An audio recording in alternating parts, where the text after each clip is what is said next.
preocupas y dices, ¿cómo es posible que cada vez más gente tenga intolerancia al gluten? Si dicen que eres celíaca, tu cuerpo no se ataca a sí mismo. Esto no es verdad.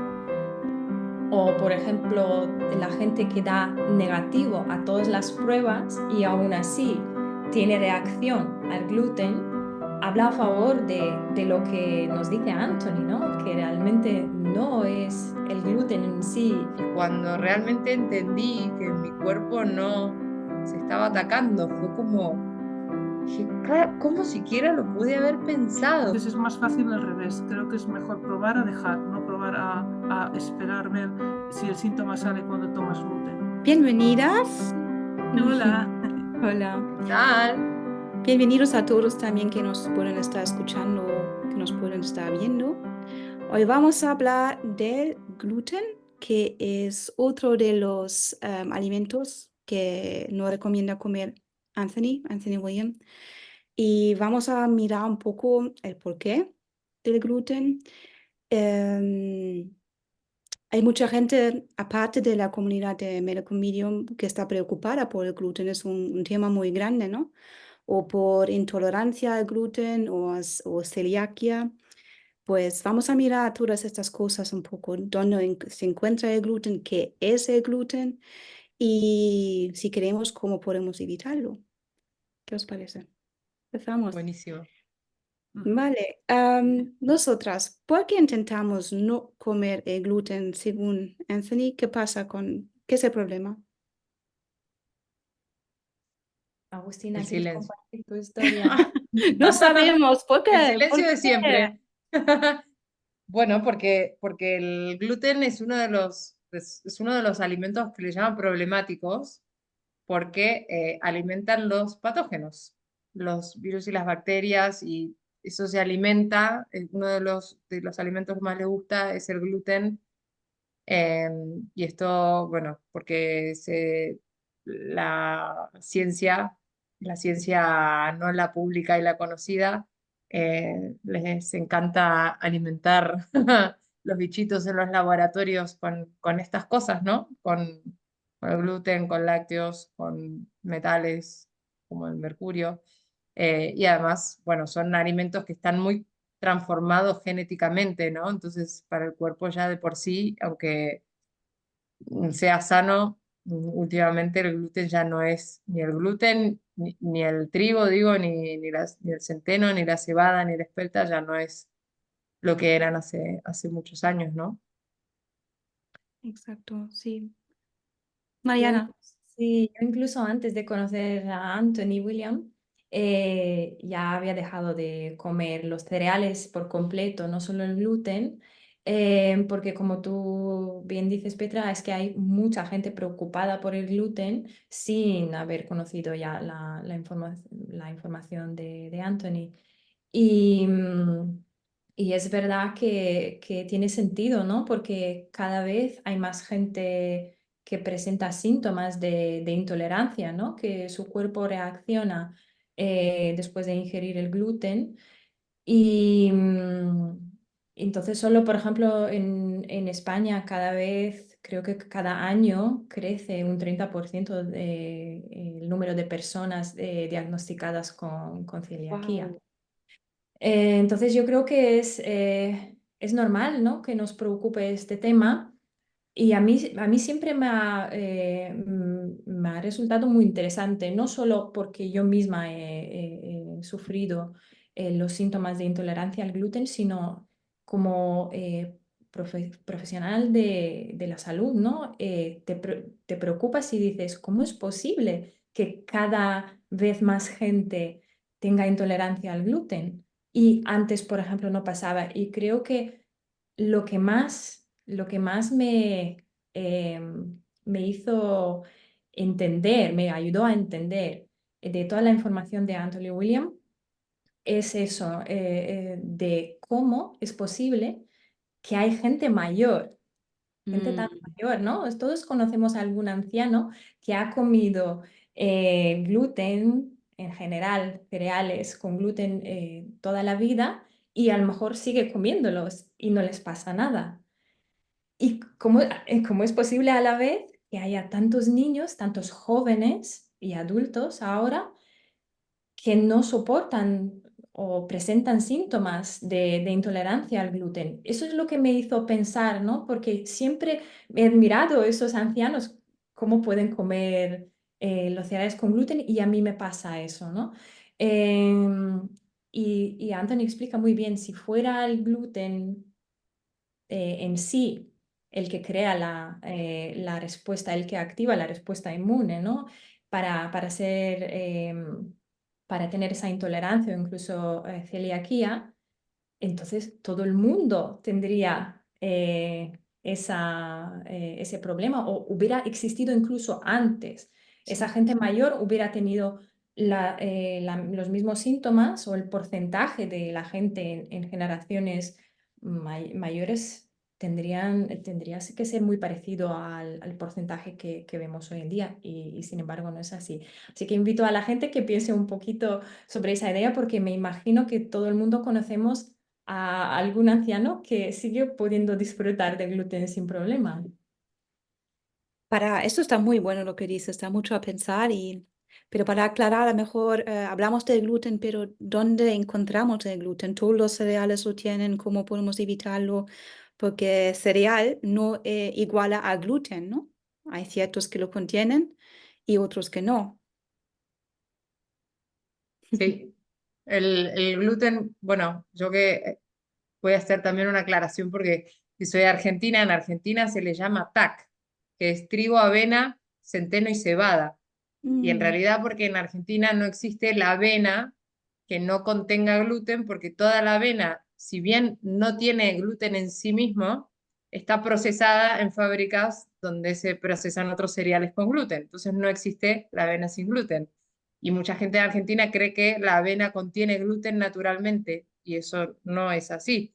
En realidad es el trigo, el centeno, la cebada y la espelta, que también es derivado del trigo, y obviamente todos los derivados del trigo.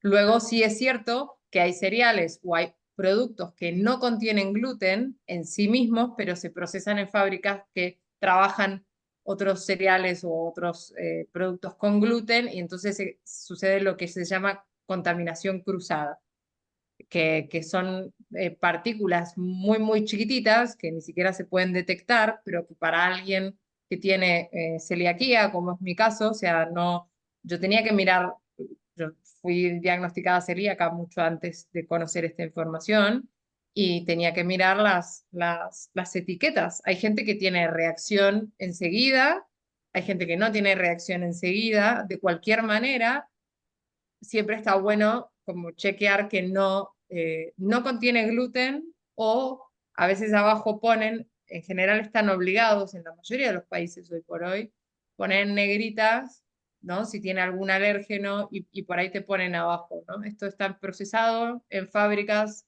que manejan gluten, cacahuete o cualquier otra cosa que está bueno saberlo por si lo querés evitar. Porque si tiene trazas, contiene trazas de, tampoco. O sea, no las vamos a ver, pero también nos interesa evitar eso, ¿no? sí, creo que con Ayudan, eso, aunque, perdona, perdona, Mónica, adelante. perdona, digo que aunque tenga las trazas ya ayudan al estreptococo, porque no son solo los patógenos los que hacen que tengamos esas reacciones al gluten, sino también que ayudan al estreptococo que está ahí haciendo de las suyas. Y yo creo que me imagino a veces, como el ejemplo que pongo es que los virus son minúsculos, entonces no necesitan comer kilos de gluten, con una pequeña cantidad ya les llega para resistir durante tiempo. Es decir, que parece que lo de las trazas dices, por ejemplo, aquí en Alemania se nota perfectamente en el precio, porque te ponen el que es sin gluten, te ponen avena y avena sin gluten, que significa que ha sido procesada en una planta donde no puede contener ni siquiera las trazas y lo notas automáticamente en el precio porque el proceso seguramente tiene que ser mucho más observado, mucho más delicado y el precio sube. y entonces lo sabes perfectamente ya al ver los dos al lado, sabes cuál es el que de verdad está procesado sin nada de gluten, sin nada de gluten. Y ahí te puedes fiar porque yo entiendo que si te lo cobran más caro, está clarísimo que no van a arriesgarse a tener una reacción alérgica de alguien que haya tomado el que es sin gluten. Sí, sí. Totalmente. Perdona. Claro, Sí. No, no. No, yo iba a añadir que mucha gente que quiere evitar el gluten lo que hace es usa mucho maíz, ¿no? Eso es claro. como otra trampa que tenemos, porque casi si miras los productos para gente celíaca, pues casi todo contiene maíz y es justo igual de problemático que el gluten, porque suele ser hoy en día todo transgénico, lo que también alimenta a los bichos, a los virus, a las bacterias. Entonces, por desgracia, también deberíamos evitar el maíz a la vez. Entonces, solo nos queda el arroz, ¿no? Que también tenemos que mirar que ponga que sea sin gluten para que no sea manipulado en una fábrica donde se usan otras cereales. Em, y la quinoa, ¿no? La quinoa y la avena. Estas tres son al menos los que uso yo en casa. No sé vosotras. Sí, el sarraceno, el trigo sarraceno también, el mijo también. Pues sí, el mijo sí. Después, bueno, sí, el amaranto, no sé si es un cereal o un pseudo cereal, pero también aquí no se consume tanto, pero también eh, puede ser. Pero es cierto que miramos como los cereales, que a mí me pasaba, digo, bueno, si no como nada con cereales, entonces no contiene gluten. Y de repente, claro, un helado puede contener gluten, una salchicha puede contener gluten, una especia puede contener gluten, cosas, un caldo, los cubitos de caldo, los Ujú. cuadraditos, contienen gluten, la mayoría. Entonces, en realidad el gluten es algo que da forma y que espesa a las preparaciones. A los helados se los usa para espesarlos, por ejemplo, el gluten en sí mismo. Entonces, hay gluten en todos lados. Parece que no, ¿no? Decimos, bueno, si no como pan o si no como una galleta, en realidad, o si como una galleta sin gluten, no estoy. Y en realidad viene en todo, ¿no? Te compras una salsa de tomate, la salsa viene con gluten y hoy por hoy hay más variedad, pero digo, hay que estar prestando atención a las etiquetas porque se usa en absolutamente casi todos los productos procesados hoy por hoy. Así es, porque el gluten es una proteína, ¿no? que se encuentra en los cereales y su función es hacer la consistencia más esponjosa, más agradable. Por eso luego también los panes sin gluten no tienen tan buena pinta, ¿verdad? Como los panes con gluten. Y es fácil de reconocer, ¿no? Ese tipo de pan. Por eso también los añaden para espesar, para hacer una consistencia más esponjosa a otro tipo de productos. Y es verdad que hay que tener mucho cuidado. Estoy acordando que estuve en un curso de hornear pan en Alemania que nos dieron una receta de hacer pan con guisantes y harina de tapioca. Y ese sí que era, incluso en el protocolo anti-estreptococo, estaba permitido porque son ingredientes que están permitidos. Y no lo llegué a probar todavía, pero el resultado, éramos un grupo haciendo el horneado del pan y el resultado tenía buen aspecto, o sea, tenía un aspecto de pan normal, normal. Quiero decir, así con miga y tal, bien. Ujú. Sí, igual podemos hacer, comentar nuestras recetas, incluso hacer un vídeo aparte con nuestras recetas favoritas para que la gente pueda probarlas, porque sí que hay muchas opciones y esta la que acabas de comentar, Mónica, a mí me gusta mucho porque yo personalmente siempre he tenido problemas con la candidiasis, el estreptococo y esta sí que, por ejemplo, es de las pocas opciones que a mí me vale. Pero hay otras, ¿no? No todo el mundo tiene los mismos síntomas y hay muchas otras opciones que al empezar uno pues no nos damos cuenta y parece todo muy oscuro, ¿verdad? Pero al final sí que se encuentran alternativas. De todas maneras, la primera vez que conseguí dejar el gluten, ahora volví y por eso tengo estas reacciones y así, pero lo estoy intentando dejar otra vez.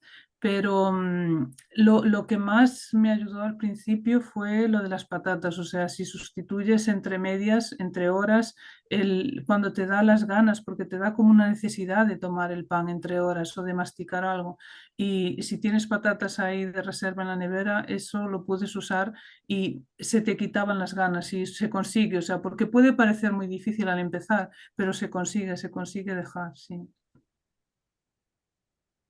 Incluso Sí. para toda la familia, mis niños. Claro, es un tiempo de tránsito, ¿no? Al principio pues te miran con mala cara, pero también hemos aprendido de prepararlo más en familia, ¿no? Y sobre todo con avena. Y nos gusta mucho cuando ya hacemos algo muy bonito con harina de almendra. Y lo hacemos juntos entonces, ¿no? Probamos diferentes maneras, cada uno hace lo suyo, uno con más grasa, el otro con menos grasa. Y entonces nos ponemos a producir galletas o panes o pancakes, tortillas, ¿no? Tortitas, creo que Ujú, son, ¿no? En español. Hay maneras de hacerlo. A lo mejor no de un día a otro, pero hay muchas maneras de hacerlo. Estaría guay hacer un pequeño vídeo de esto. ujú. Pues a lo mejor podríamos aclarar un poco qué son síntomas si no te, ¿cómo sabes que no te cae bien el gluten? Aparte de que sabemos que no deberías tomarlo por las razones que hemos mencionado, ¿no? Pero, ¿qué, qué ibais a decir? ¿Qué pasa cómo lo sentís?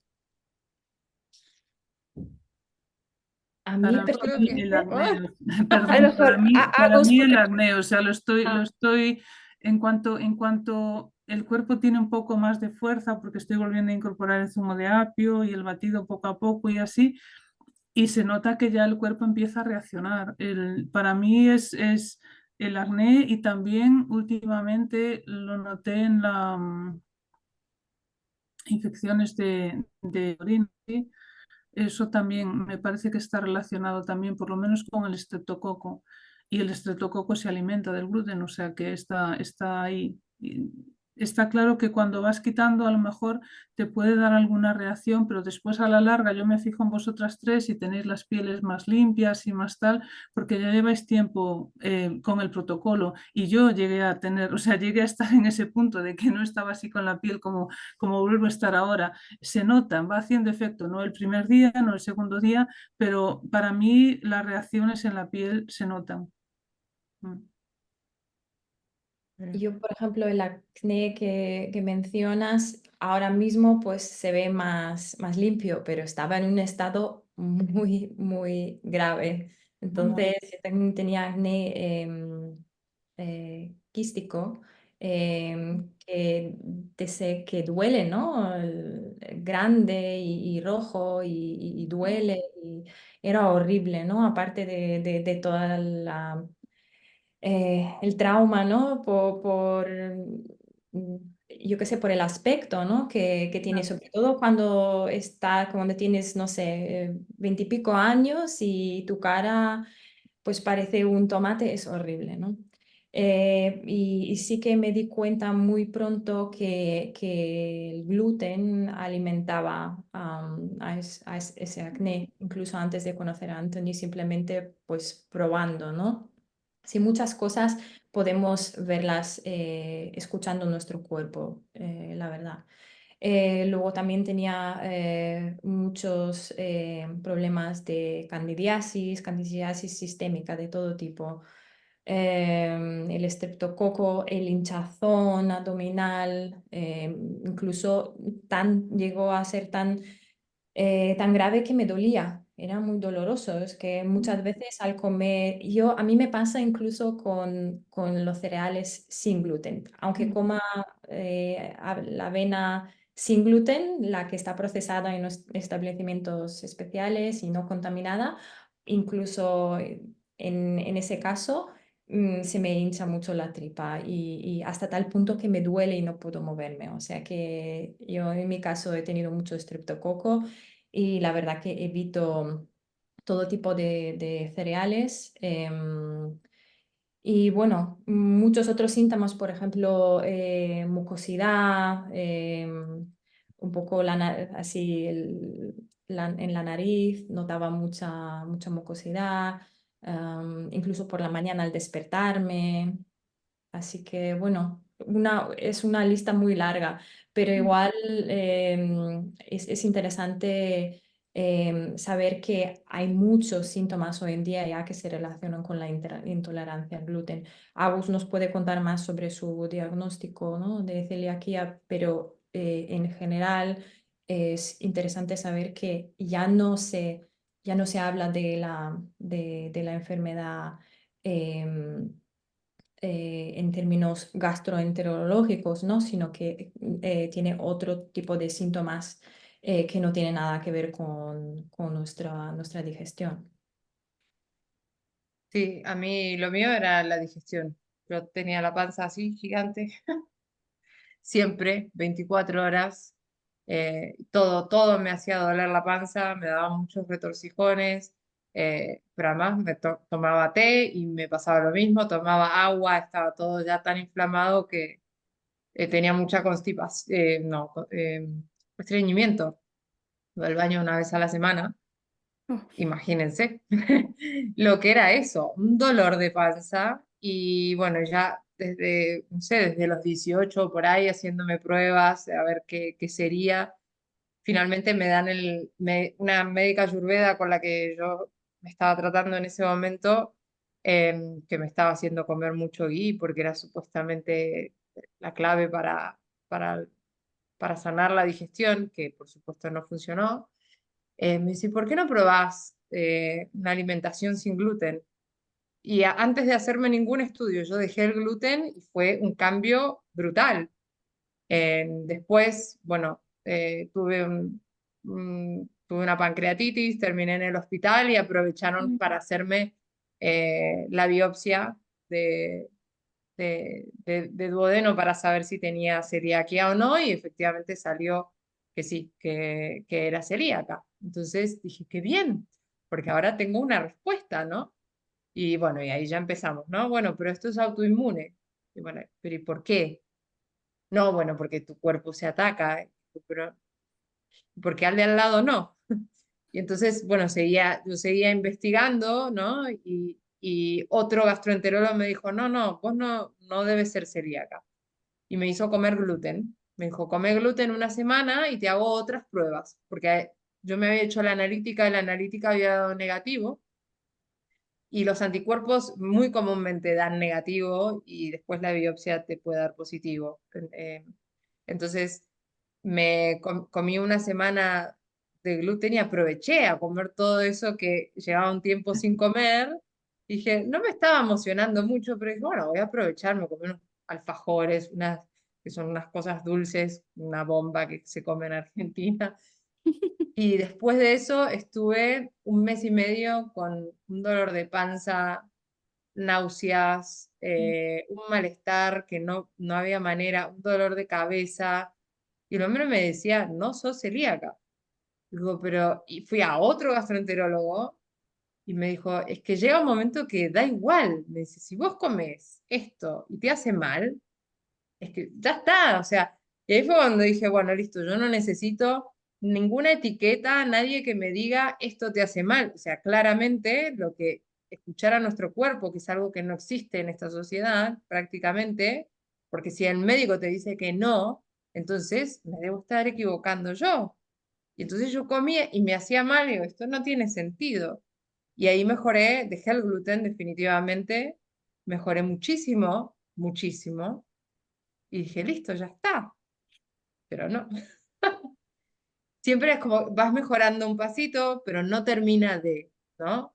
Sí es cierto que mejoraron mucho los problemas de panza y los temas digestivos, y ahí empecé como a compartir con otra gente y me decía, no, pero yo creo que a mí me hace mal, pero no soy celíaca. Pero entonces lo como menos. Hay algo que no tiene sentido. O sea, la mayoría de la población tiene reacción, si no querés ponerle una etiqueta, una reacción no muy buena ante esto, y entonces hay algo, ¿no? Que, que, que no, que no cuadra, está tan arraigado, ¿no? En la sociedad, no, pero no se puede vivir sin gluten. Se puede vivir sin gluten, claro que sí. Es cierto que es difícil o que cuesta al principio, pero bueno, hay un montón de alternativas. Y sí, está acá, o sea, está extremadamente toqueteado, hoy por hoy está todo modificado genéticamente, pero eso tampoco nos explica por qué, porque si no, a todo el mundo también le caería mal, porque hoy todo, casi todo el trigo está modificado genéticamente, ¿no? Entonces es como, bueno, creo que me gusta esto de rascar un poco más, mirar un poco más allá y cuestionarnos. Ya, y bien que lo hayas hecho. No sé cómo a ti, cómo te ha afectado cuando te dijeron, pues es una inflamación porque tu cuerpo se ataca a sí mismo, ¿no? Que el gluten te desencadena, que tu cuerpo, pues tus intestinos, pues algo allí se ataca a sí mismo, ¿no? Autoinmune. Me parece importante mencionarlo otra vez, lo sabemos de Anthony, pero realmente es súper fuerte lo que te están diciendo, ¿no? Es como tu cuerpo no vale. Y lo tengo de experiencia propia con mi padre, porque yo vi como un diagnóstico que le dieron de autoinmune le costaba más que los síntomas de esta enfermedad. Porque siempre decía que conocía su cuerpo y su cuerpo se comunicaba con él y el día que le comentaban que su cuerpo atacaba a él, algo se rompió en él. Y creo que es importante que la gente sepa que si te dicen que eres celíaca, tu cuerpo no se ataca a sí mismo. Esto no es verdad. Y jamás se ha visto, jamás en ningún laboratorio se ha podido comprobar que hay algo allí, tu sistema inmune, tus células, que atacan a tus intestinos, a tus vellosidades. No, no. Es una teoría hasta hoy en día. Así Sí, es. hay algo, a mí, bueno, a mí es que justo muy cuando me diagnosticaron la celiaquía, justo tuve esta pancreatitis, tuve 2 pancreatitis, y cuando no me encontraban la causa, me terminaron diciendo que era una pancreatitis autoinmune. Y entonces, cuando ya tienes una etiqueta de autoinmune, las siguientes etiquetas autoinmunes vienen más fácil. Ujú. Ah, no, como ya tenés autoinmune, este es probable, porque nadie sabía decirme, no tenemos ni idea por qué tenés una pancreatitis, básicamente, porque no te lo dicen. Entonces, es como, y luego el líquen, pero ya tienes antecedentes de enfermedades autoinmunes. Entonces, claro, a ellos les resulta mucho más fácil. Y es cierto que algo se va rompiendo. Y yo me acuerdo, yo tendría 27, 28 años y era como sentir, yo sentía que había venido fallada, que digo, ¿por qué mi cuerpo vino mal hecho? Pensaba, ¿no? ¿Por qué a mí me toca esto y por qué siempre es lo mismo, ¿no? ¿Por qué el de al lado puede comer lo que quiera y por qué yo no? ¿Y por qué siendo tan joven me siento en un cuerpo de vieja? Y cuando realmente entendí que mi cuerpo no se estaba atacando, fue como, dije, ¿cómo siquiera lo pude haber pensado? Digo, y al revés, y no, y eso se transforma en gratitud porque te das cuenta de que no solo no te estaba atacando, sino de que lleva una vida luchando por vos, intentando juntar y tenerte pegada por pedazos con lo poco que tiene, porque normalmente no lo nutrimos ni sabemos cómo cuidarlo, y está haciendo lo que puede, ¿no? Con las pocas herramientas que tiene. Y entonces eso, cambiar esa perspectiva definitivamente, te saca desde ese lugar. Porque cuando vos te dicen que tu cuerpo se ataca, es como, ya no hay más discusión, no tenés alternativa. Este es el cuerpo que te tocó y se está atacando a sí mismo porque tu cuerpo vino así y no hay nada que puedas hacer. Y eso te desempodera completamente porque decís, bueno, me resigno o no hay más, porque si no tengo alternativa, ¿no? Y desde ese lugar no puedes hacer nada. Entonces, que te digan que no, que tu cuerpo está luchando por vos, te devuelve el poder y decís, bueno, sí, hay mucho que yo puedo hacer.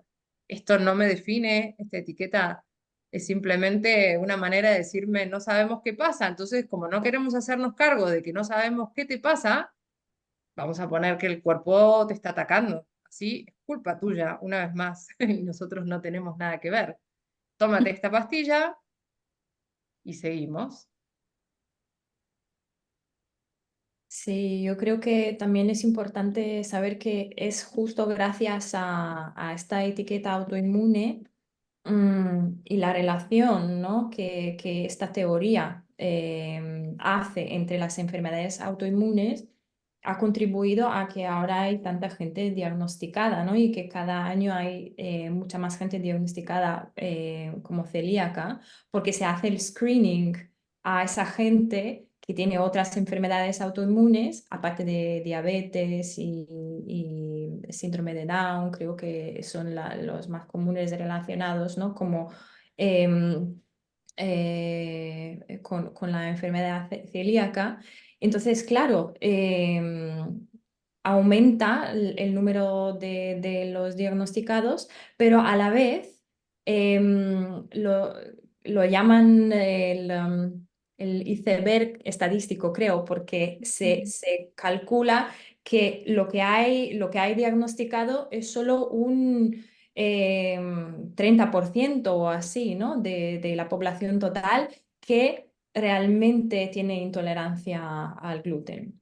Y luego creo que también el hecho de que haya tanta gente que no presente ningún síntoma, em, o por ejemplo, la gente que da negativo a todas las pruebas y aún así tiene reacción al gluten, habla a favor de lo que nos dice Anthony, ¿no? Que realmente no es el gluten en sí que vaya activando esa respuesta autoinmune y que realmente no se trata de una respuesta autoinmune. Sí que es verdad que hay un componente de inflamación, que se habla mucho de ello, ¿no? Y creo que todo el mundo que ha escuchado sobre la celiaquía ha escuchado también sobre ese fenómeno de la inflamación, pero es importante saber que no es la inflamación en sí que provoca eso, ni el gluten. La inflamación es simplemente una respuesta tan natural de nuestro sistema inmune y ocurre por algún motivo. Y en este caso son los patógenos que se alimentan del gluten, por eso es el gluten el que viene aquí, ¿no? Es como el malo y del que se habla tanto, pero no es el que activa la respuesta autoinmune, ni mucho menos. Simplemente es una comida para los patógenos que crean estas enfermedades crónicas. Y creo que es una cosa que nunca nos cansaremos de repetir porque es muy importante. Obviamente. ¿Algo más que queréis comentar? A lo mejor alguna receta que os gusta o algo que no hemos cubierto que queréis mencionar respecto al tema. Yo Yo creo creo que que lo... Ay, te de interrumpí. hecho, yo iba a repetir lo que comentaste tú, Agus, que realmente da igual, aunque te hagas las pruebas o no te las hagas, un poco como con los lácteos, ¿no? Si tu cuerpo tiene una reacción después de haber comido algo con gluten, una reacción que no te gusta, que te hace sentir mal, merece la pena probar un tiempo, estar un tiempo sin gluten. Iba a Simplemente. decir yo, a lo mejor es mejor proponerse dejar el gluten una temporada y ver si te encuentras mejor sin síntomas esa temporada, ¿no?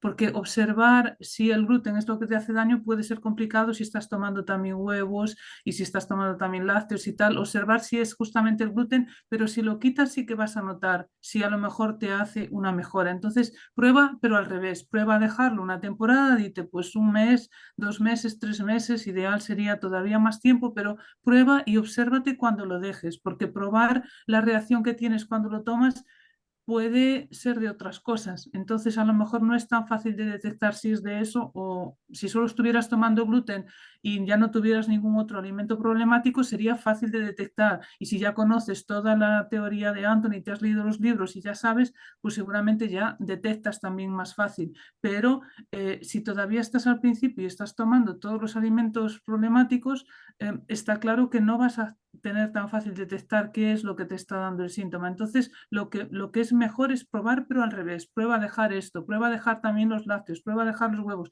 Con las pruebas, cuando haces las pruebas, vas a notar los cambios que vas a tener. Entonces, es más fácil al revés. Creo que es mejor probar a dejar, no probar a esperar ver si el síntoma sale cuando tomas gluten. Sí, y yo creo que algo importante también es, las pruebas siempre son un complemento del síntoma. Las pruebas solas en sí mismas no hacen a un diagnóstico. Entonces, creo que hay que salirnos un poco, ¿no?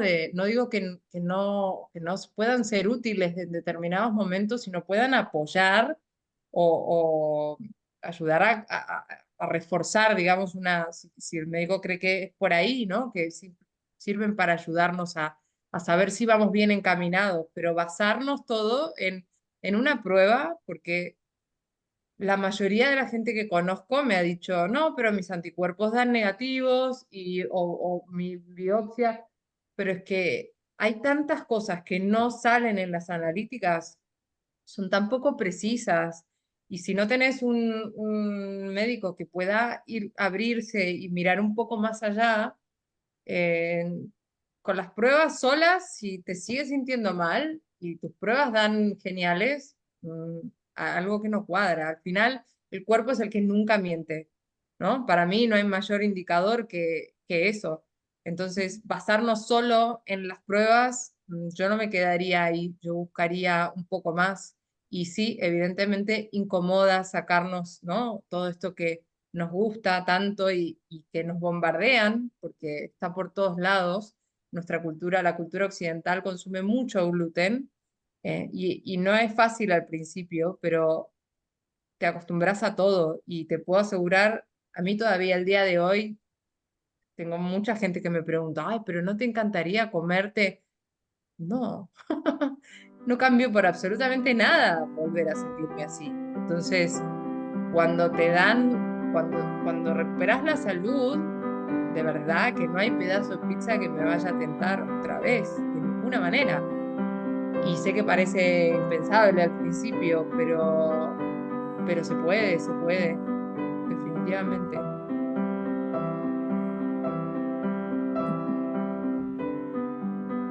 Pues creo que si no hay nada más, terminamos aquí por hoy. Buenísimo. Hasta la Hasta la próxima. próxima. Gracias, Adiós. chicas. Chao.